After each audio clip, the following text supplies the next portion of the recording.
రైతులను ప్రకృతి వ్యవసాయం వైపు మళ్లించి ప్రజలను రసాయనాలు లేని ఆహారాన్ని అందించాలనే లక్ష్యంతో వ్యవసాయ శాఖ చేస్తున్న ప్రయత్నాలు సత్ఫలితాలు అందిస్తున్నాయి.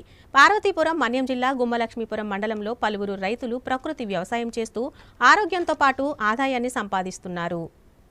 ఆంధ్రప్రదేశ్ కమ్యూనిటీ న్యాచురల్ ఫార్మింగ్ పథకంలో భాగంగా పార్వతీపురం మన్యం జిల్లా గుమ్మలక్ష్మీపురం మండలంలో ప్రకృతి వ్యవసాయ సిబ్బంది ఆధ్వర్యంలో రైతులు అవగాహన కల్పించి 100% ప్రకృతి వ్యవసాయం వైపు రైతుల దృష్టిని మళ్లించేందుకు ప్రయత్నాలు జరుగుతున్నాయి. ఆంధ్రప్రదేశ్ కమ్యూనిటీ న్యాచురల్ ఫార్మింగ్ పథకంలో భాగంగా పార్వతీపురం మన్యం జిల్లా గుమ్మలక్ష్మీపురం మండలంలో ప్రకృతి వ్యవసాయ సిబ్బంది ఆధ్వర్యంలో రైతులకు అవగాహన కల్పించి 100% ప్రకృతి వ్యవసాయం వైపు రైతుల దృష్టిని మళ్లించేందుకు ప్రయత్నాలు జరుగుతున్నాయి. ఇందులో భాగంగా 8 క్లస్టర్లలో రైతులకు అవగాహన కల్పించి ప్రకృతి వ్యవసాయాన్ని అభివృద్ధి చేసేందుకు కార్యాచరణ రూపొందించడం జరిగింది. జిల్లా వ్యవసాయ సంచాలకులు ప్రకృతి వ్యవసాయం కోఆర్డినేటర్ షణ్ముఖరాజు ఆధ్వర్యంలో వ్యవసాయ అధికారులు, మండల అధికారులు 30 మంది సిబ్బందితో ఈ కార్యక్రమాన్ని నిర్వహిస్తున్నారు. రైతులతో తమకున్న భూమిని సద్వినియోగం చేసుకునే విధంగా, ఏడాది పొడుగునా ఆదాయం వచ్చే విధంగా వివిధ రకాల కూరగాయలు, తీగజాతి మొక్కలు, ఆకుకూరలు, పూలు, పండ్ల రకాలు వారితో వేయించి మంచి ఫలితాలు సాధిస్తున్నారు. గిరిజన రైతన్నలు కూడా ప్రకృతి వ్యవసాయాన్ని అవగాహన చేసుకుని వారికున్న వ్యవసాయ భూముల్లో,